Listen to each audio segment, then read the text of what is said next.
Shalom. Shalom. Apa kabar? Haleluya. Semua siap memuji Tuhan, amin. Berikan salam kiri kanan. Sudah boleh sekarang ya? Di salam kiri kanan, katakan Tuhan Yesus baik. Haleluya. Mari kita satukan hati, kita berdoa. Bapa di surga, Bapa yang kami kenal dalam pribadi Tuhan Yesus, sungguh kami bersyukur, sungguh semua karena kasih karunia-Mu Bapa. Terima kasih, kami bersyukur Kau berikan kekuatan, kesehatan sampai malam hari ini. Berikan kami kerinduan Bapa, untuk kami boleh memuji memuliakan nama-Mu. Bersyukur buat segala kebaikan-Mu. Apapun yang Kau izinkan terjadi, kami mau tetap bersyukur Bapa, karena kami sungguh percaya dengan iman kami bahwa rancangan-Mu selalu yang terbaik. Terima kasih Bapa. Berkati ibadah kami dari awal, pertengahan hingga akhir nanti Bapa. Sucikan, kuduskan, layakkan kami untuk kami menjadi penyembah-penyembah-Mu, dan ajar kami menyembah di dalam roh dan kebenaran-Mu. Terima kasih Bapa. Kami tidak mau ibadah ini hanya rutinitas saja, namun biar Kau turunkan perkenanan-Mu atas kami semua, sehingga ibadah kami ini menjadi ibadah yang berkenan di hadapan-Mu. Terima kasih Bapa. Hanya di dalam nama Tuhan Yesus kami berdoa dan bersyukur. Haleluya. Amin.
Ku rasakan kedamaian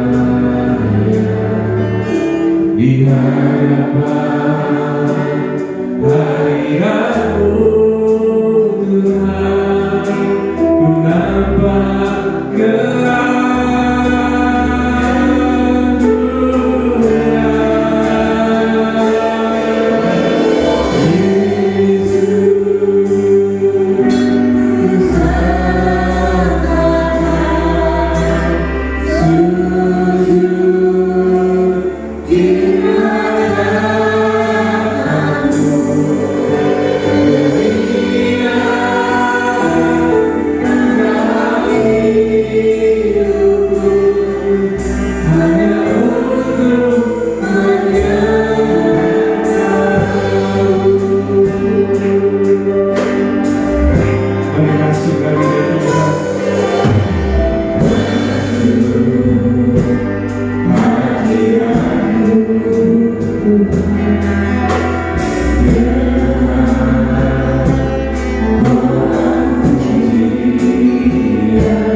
Kami mau lebih lagi memuji memuliakan nama-Mu Tuhan. Hanya di dalam nama Tuhan Yesus. Semua yang siap memuji Tuhan, mari sama-sama katakan haleluya. Siap memuji Tuhan, amin.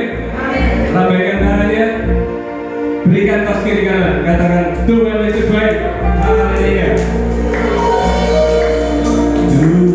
Tuhan memberiku kegirangan dan sukacita menerima minyak yang baru dicurahkan.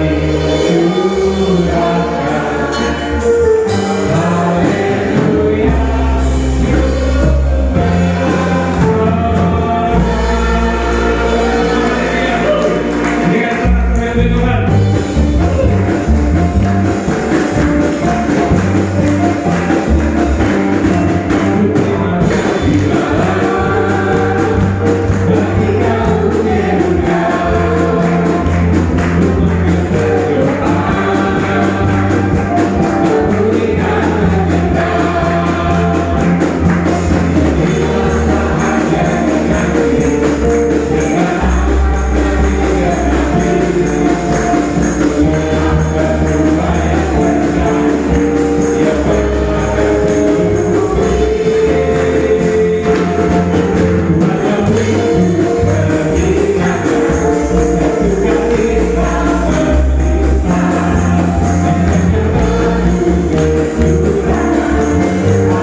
Dia Tuhan Raja Maha Besar, amin.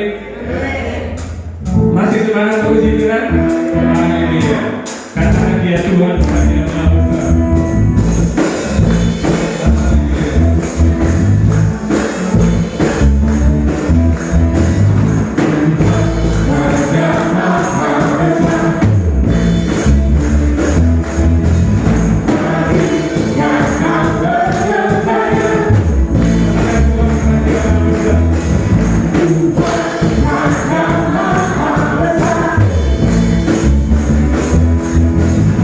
Hallelujah.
apapun yang Tuhan izinkan terjadi, kita tetap percaya, amin, bahwa kita di dalam tangannya dan rancangannya adalah yang terbaik.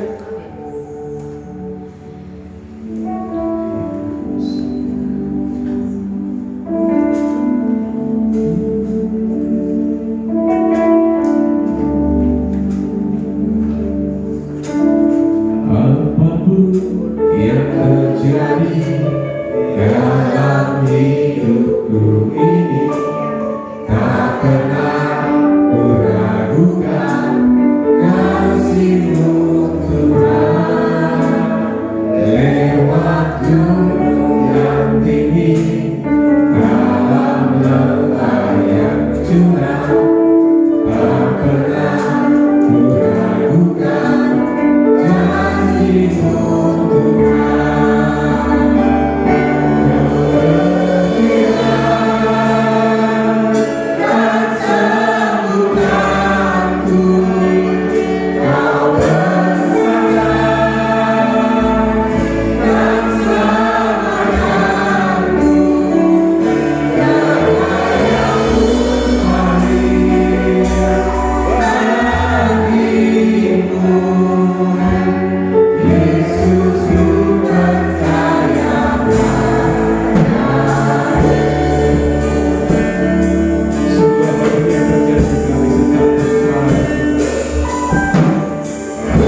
mujizat terjadi dalam kehidupan kami, membuat kami semakin kuat di dalam Engkau.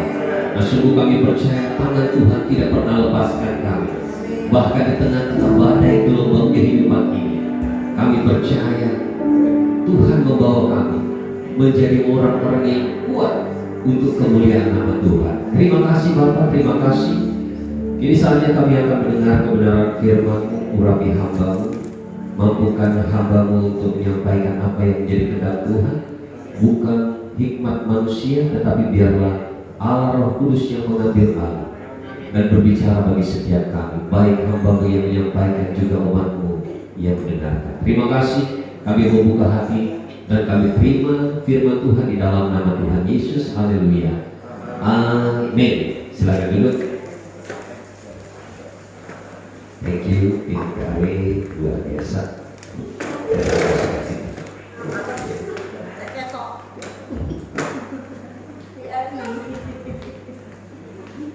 Baik, mari kita langsung buka saja Alkitab kita di dalam 1 Timotius pasalnya yang keempat. 1 Timotius pasalnya yang keempat, ayatnya yang ke-12. 1 Timotius pasalnya yang keempat, ayatnya yang ke-12. Kita baca sama-sama saja ya. 2, 3. Janganlah seorang pun menganggap engkau rendah karena engkau muda. Jadilah teladan bagi orang-orang percaya dalam perkataanmu, dalam tingkah lakumu, dalam kasihmu, dalam kesetiaanmu, dan dalam kesucianmu. Berdasarkan ayat ini kita akan sama-sama belajar. Baik Bapak Ibu Saudara, juga saya sendiri sama-sama belajar. Dan mungkin ada Bapak Ibu Saudara yang berpikir, nah ini kan konteksnya berbeda. Pada waktu Rasul Paulus menuliskan surat itu, konteks waktu itu dengan saat ini kan berbeda. Mungkin seperti itu. Tetapi saya sangat percaya firman Tuhan ini akan tetap ada. Bahkan Tuhan Yesus sendiri berkata begini, langit dan bumi itu akan lenyap, tetapi firman-Ku itu akan tinggal tetap. Jadi setiap firman apapun yang disampaikan, ayo kita sama-sama belajar menangkap apa yang menjadi kehendak Tuhan. Nah, lewat pembacaan tadi kita akan sama-sama belajar sebagai orang percaya. Waktu itu seandainya Rasul Paulus punya seorang murid, misalnya Rasul Paulus punya seorang murid hanya orang upahan, ya, orang upahan yang menjaga kambing domba, ataupun yang mungkin orang upahan hanya sekedar kasih makan babi, misalnya pada waktu itu. Maka Rasul Paulus juga akan menulis surat kepada murid itu dan berkata, janganlah seorang pun menganggap engkau rendah karena engkau hanya sebagai orang upahan. Karena tidak penting. Mungkin malam hari ini kita hanya sebagai ibu rumah tangga ataupun apalah. Tidak penting apapun itu. Tetapi yang terpenting di situ dikatakan, tetapi jadilah teladan. Ini yang penting. Sebagai orang percaya, kita harus menjadi teladan. Harus. Tidak bisa tidak. Mungkin ada yang bilang, be yourself. Jadilah dirimu sendiri. Oh, saya sangat setuju. Kita harus menjadi diri kita sendiri. Lalu mungkin ada yang bilang, guys, Trimon, aku ini apa nih? Aku ini yo ngamuan, aku ini persinggungan. Ya sini, aku Trimon. Nggak bisa seperti itu.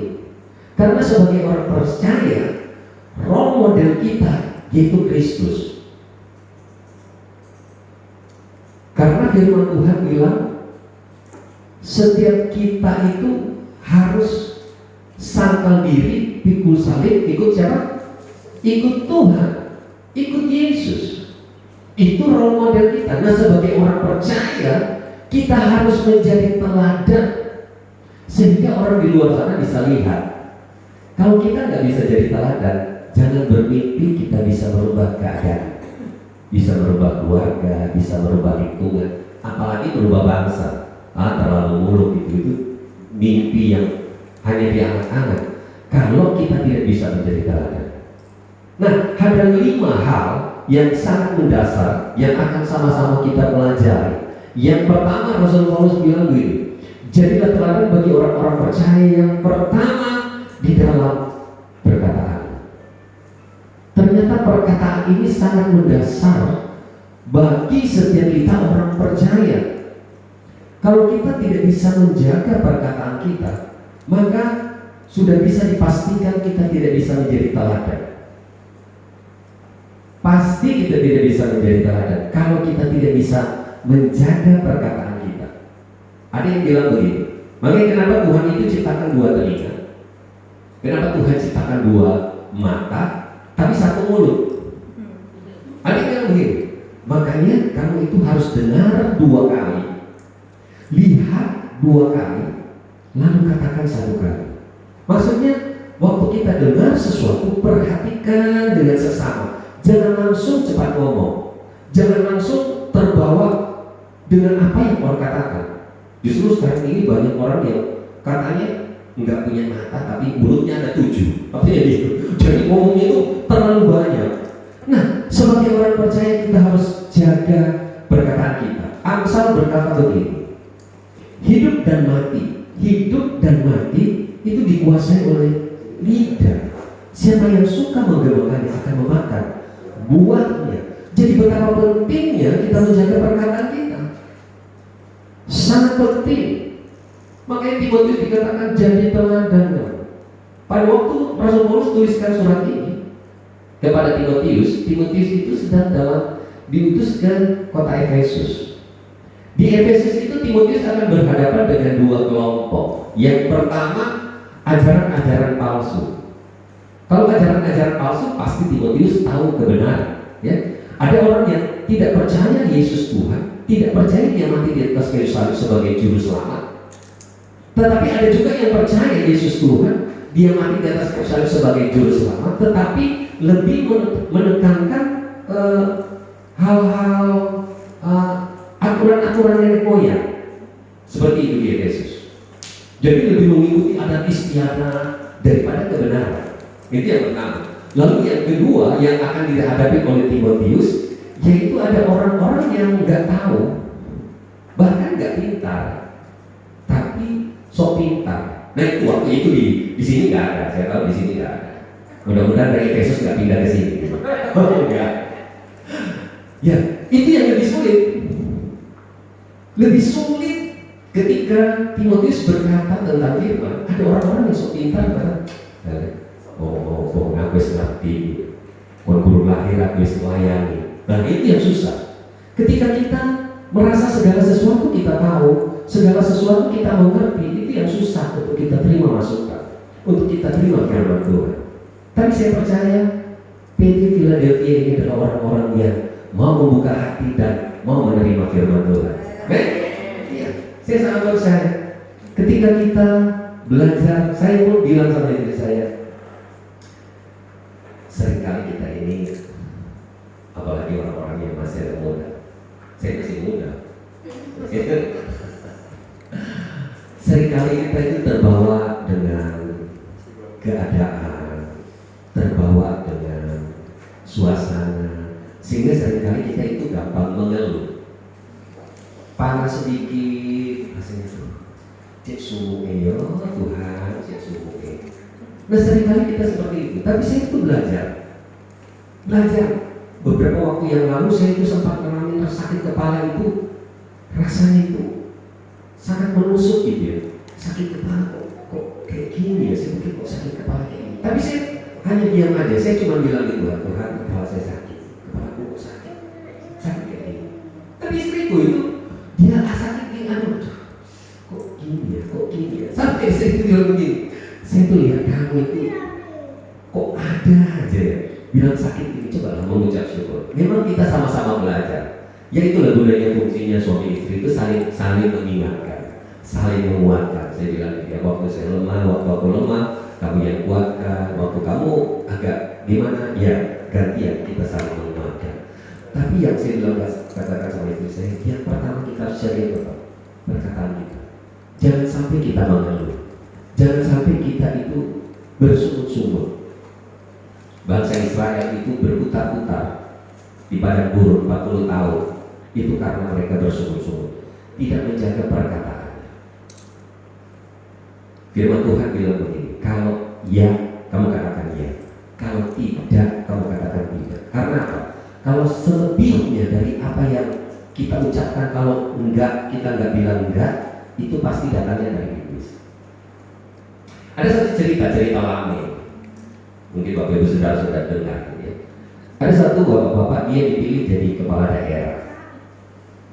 Nah, waktu dia jadi kepala daerah, dia itu suka bawa anaknya yang masih umur 2 tahun gitu.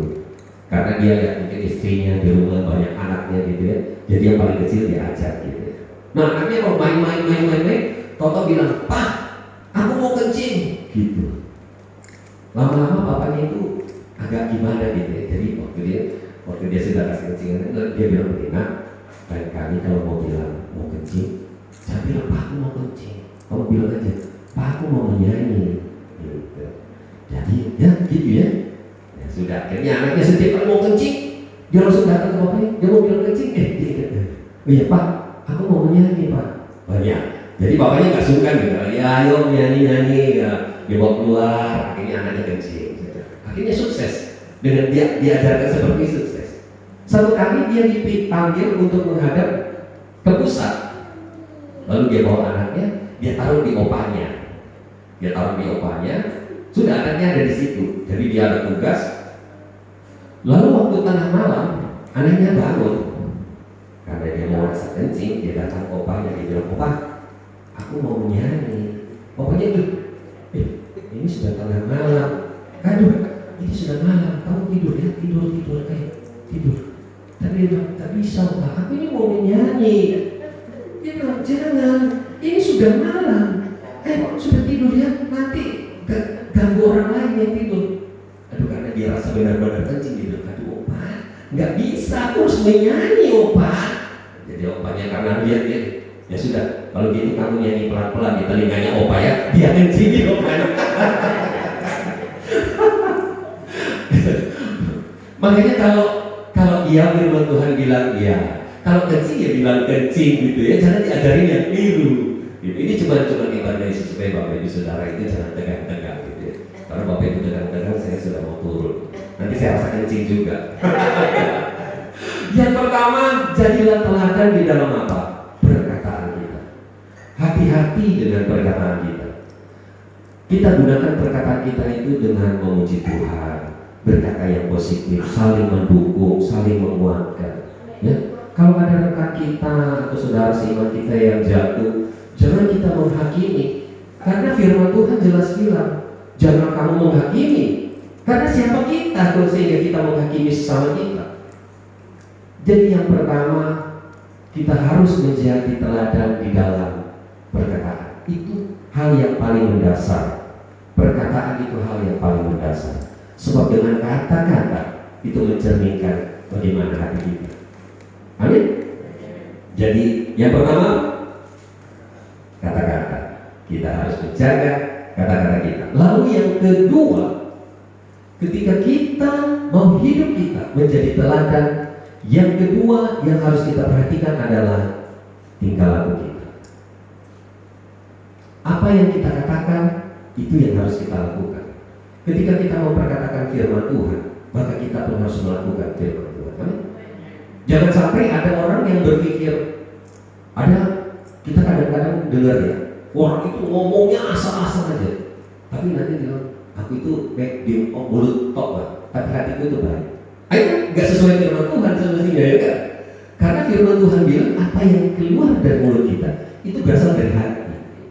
Ya, jangan sampai ada kan juga yang orang berpikirannya A, dia berpikir A, dia ngomongnya B, tapi dia berlaku itu tingkah lakunya C. Nah ini yang gede nih. Berpikir A, bicara B, tapi lakukan C. Ya nggak, ini orang nggak sinkron dia pastinya kan. Tapi setiap kita mau sama-sama belajar, perhatikan apa yang kita perkatakan sebagai orang percaya yang pasti firman Tuhan.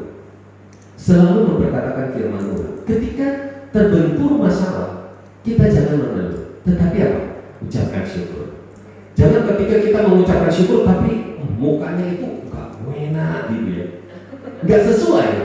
Tetapi ketika kita mengucap syukur, ya harus sesuai dong dengan tindakan kita. Kita tetap tersenyum, kita tetap bersukacita.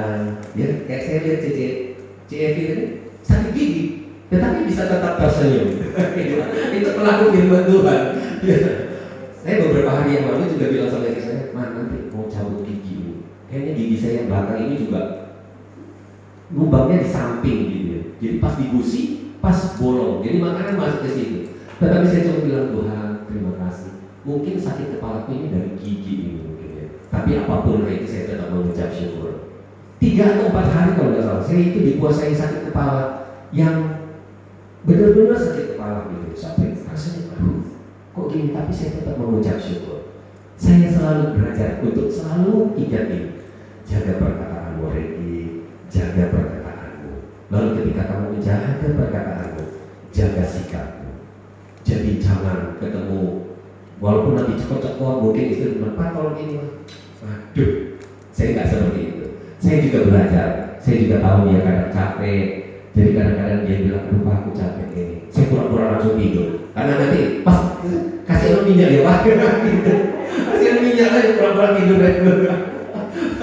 Enggak. Saya bilang saya mengasihi dia, tapi ya tindakan saya juga mengasihi dia. Ya, jangan sampai kita itu bisa bilang A, tetapi nggak bisa lakukan A. Jadi sebagai orang percaya, kita dituntut untuk menjadi teladan dalam perkataan kita. Lalu yang kedua, tingkah laku kita. Setelah kita menjaga perkataan kita dan sikap tingkah laku kita, hal yang ketiga yang harus kita jaga supaya hidup kita bisa menjadi teladan yaitu kasih. Firman Tuhan bilang begini, karena begitu besar kasih Allah akan dunia ini sehingga Dia mengaruniakan anaknya yang tunggal. Pertanyaannya, apakah Allah begitu besar kasihnya kepada dunia? Apakah dunia itu tidak bisa membencinya? Apakah Allah nggak tahu bahwa dunia bisa menolak Dia? Allah sangat tahu. Ketika Dia mengasihi dunia, bahkan Dia menyerahkan anaknya yang sangat Dia kasihi kepada dunia, Dia tahu dunia bisa membencinya, dunia bisa menolaknya. Tetapi kasih itu tidak bisa berubah jadi kebencian. Jadi malam hari ini sama-sama kita belajar. Ketika kita dipanggil menjadi orang percaya, tujuan utamanya supaya orang di luar sana melihat Kristus dalam kehidupan kita, lewat perkataan, lewat sikap, dan yang ketiga lewat kasih kita. Coba sama-sama katakan, kasih tidak bisa berubah jadi kebencian. Ya. Kasih tidak bisa berubah jadi kebencian. Ada banyak cerita di dalam firman Tuhan, bukan cerita tetapi pengajaran. Ada orang yang pandai berkata-kata, bukan hanya kata-kata bahasa Indonesia, bahasa Inggris, bahasa Rusia, bahkan bahasa malaikat, kata firman Tuhan. Tetapi ketika dia tidak punya kasih, itu sama saja tidak berguna. Bahkan ada orang yang memberikan dirinya untuk dibakar bagi orang lain, tetapi ketika itu dilakukan tanpa kasih, itu sama sekali tidak berguna. Makanya Tuhan Yesus katakan begini, kalau kamu mengasihi orang yang mengasihi kamu, apa upahmu? Tetapi ketika kamu selalu mengasihi orang yang membencimu, musuhmu, ini orang Kristen, ini orang percaya, ini standar kita sebagai orang percaya. Ya, mudah, sangat gak mudah. Kadang melihat Bapak F ini, jengkel dong, ini Tom ketemu Jerry. Tetapi sebagai orang percaya kita harus saling mengasihi. Iya, kita harus saling mengasihi. Seburuk apapun keluarga kita, ya mereka tetap keluarga kita. Seburuk apapun anggota PD Philadelphia, ya kita tetap satu Philadelphia. Amin. Ya, pasti gesekan itu ada, tetapi kasih itu menutupi banyak kesalahan. Kasih itu menutupi banyak pelanggaran. Saya berdoa, ya berapa hari ini saya dan istri saya berdoa, Tuhan, kiranya Philadelphia ini semakin berkembang bagi kemuliaan Tuhan. Orang-orang di dalamnya diberkati Tuhan. Benar? Ya, kita harus menjadi teladan di dalam kasih kita. Lalu yang keempat setelah kasih apa? kesetiaan. Apapun goncangan dalam kehidupan kita, sekali Yesus, tetap Yesus. Amin. Saya pernah ceritanya, saya dengar kapan itu orang cerita, satu kecamatan dibangunkan rumah, dikasih beras, dikasih apa, mereka pindah semua. Satu kecamatan, ya kan kalau orang Kristen kan mungkin cuma beberapa. Dibangunkan rumahnya, ditukar imannya. Tetapi kita tidak, ya? Apapun itu, sesulit apapun keadaannya, sekali Yesus, tetap Yesus. Jangan pernah kita lepaskan kepercayaan. Karena hidup di dunia ini hanya 70 tahun, paling kuat 80 tahun, anggaplah 100 tahun. Tetapi kehidupan yang sesungguhnya, ya setelah di dunia ini. Setelah di dunia ini, itulah kehidupan yang sesungguhnya. Oleh sebab itu, kesetiaan kita di dalam kita mengiring Tuhan harus sungguh-sungguh tertanam di dalam hati kita. Ya bukan hanya sekedar kita iring Tuhan dengan pasangan hidup, ya dengan hal-hal yang Tuhan percayakan di dalam kita mengelola satu, ya seperti gini, beban bagi hambanya CFI ini itu harus dipertanggungjawabkan ketika Tuhan mempercayakan domba-domba dengan setia. Saya dengar ada panggilan untuk pindah ke Australia, tetapi karena kasihnya kepada Bapak Ibu Saudara, dia lepaskan yang di sana itu. Dia lebih memilih untuk ada bersama-sama kita di sini. Itu luar biasa. Kita bersupport hambanya ini. Amin. Kita terus dukung dalam doa. Yang keempat, sebagai orang Kristen, role hidup kita harus menjadi teladan di dalam kesetiaan. Lalu yang paling puncak dari semuanya, kita harus menjadi orang-orang yang penuh dengan apa? Kesucian. Firman Tuhan bilang begini, tanpa kekudusan atau tanpa kesucian tidak seorang pun dapat melihat Allah. Karena Allah yang memanggil kita itu kudus. Oleh sebab itu kita harus kudus. Dulu saya berpikir, mana ada orang bisa hidup kudus? Gak mungkin. Gak pernah bisa ada orang bisa hidup kudus. Itu ternyata saya salah. Ternyata ketika saya mengerti kebenaran, ketika kita datang pada Tuhan dan kita mengaku segala dosa dan kesalahan kita, sejak saat itu kita dibenarkan. Kita menjadi orang yang benar. Dan ketika kita minta pimpinan dan tuntunan dari Allah Roh Kudus, kita dimampukan. Bukan karena kekuatan kita bisa hidup benar, tetapi karena Allah Roh Kudus yang membenarkan hidup kita. Amin. Jadi ketika kita mengerti bahwa sebagai orang percaya kita juga dituntut untuk menjadi teladan di dalam kesucian, kita harus selalu melekat kepada Allah Roh Kudus. Tolong aku, mampukan aku. Tadi kalau nggak salah, tadi saya dengar berita, saya lihat berita. Sekarang ini kita harus benar-benar mengawasi anak-anak kita yang masih kecil-kecil. Tadi saya dengar di berita, karena hanya dengan 7.000 rupiah, 7.000 rupiah, itu anak-anak kecil itu sudah bisa mengakses hal-hal yang sangat tidak pantas untuk anak kecil. Sampai-sampai ada survei katanya, begitu mereka setelah dewasa, ada beberapa yang ditanya, ternyata yang perempuan sudah hilang keperawanan. Waktu ditanya kok bisa begitu? Karena situs-situs seperti itu. Nah sekarang ada orang-orang yang berusaha untuk hancurkan generasi-generasi kita. Jadi kita pun sekarang sebagai orang tua harus sangat ekstra. Mungkin kita sibuk, mungkin kita banyak kegiatan, tetapi kita harus bisa meluangkan waktu kepada anak-anak kita yang sekarang ini masih jangan kecil-kecil yang menjadi sasaran. Nah kita sebagai orang tua yang harus menjadi role model dari kehidupan anak-anak, kita juga harus hidup dalam kekudusan, hidup dalam kesucian. Memang tidak mudah, tetapi ketika kita mau, Allah Roh Kudus yang akan memampukan kita. Amin. Jadi yang pertama, Sebagai orang percaya kita dipanggil, janganlah seorang pun menganggap kita ini rendah karena apapun, tetapi baiklah setiap kita itu menjadi teladan di dalam perkataan kita, di dalam tingkah laku kita, di dalam kasih kita, di dalam kesetiaan kita, dan di dalam kesucian.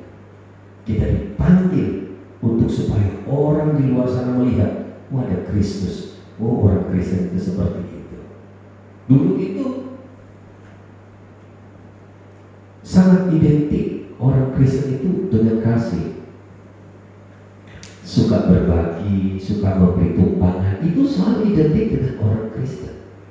Tapi kalau sekarang kita bahkan mungkin orang Kristen kalah jauh. Kita malah justru mungkin karena sekarang ini kurang peduli. Tetapi kita mau belajar. Kita belajar untuk terus menaruh di hati dan pikiran kita, untuk supaya kita bisa dipakai Tuhan di dalam perkataan kita, di dalam tingkah laku kita, di dalam kasih, dalam kesetiaan, dan dalam kesucian kita. Saya nggak memperpanjang firman Tuhan karena saya juga mohon maaf, karena di sini saya juga harus cepat-cepat pulang karena juga ada acara, ada kegiatan juga di gereja. Jadi saya mohon maaf, saya nggak memperpanjang, saya ajak pemain musik juga, mungkin saya serahkan juga ke hambanya. Jadi ayo kita sama-sama ingat, sebagai orang percaya, sebagai orang percaya kita dipanggil dan kita dituntut untuk bisa menjadi teladan. Yang pertama apa? Ya, yang pertama adalah perkataan kita. Lalu yang kedua, tingkah laku. Yang ketiga, kasih. Yang keempat, kesetiaan. Dan yang terakhir, kesucian. Biarlah kiranya firman Tuhan ini bisa membawa kita untuk terus melangkah di dalam kebenaran, terus berjalan dalam kekudusan.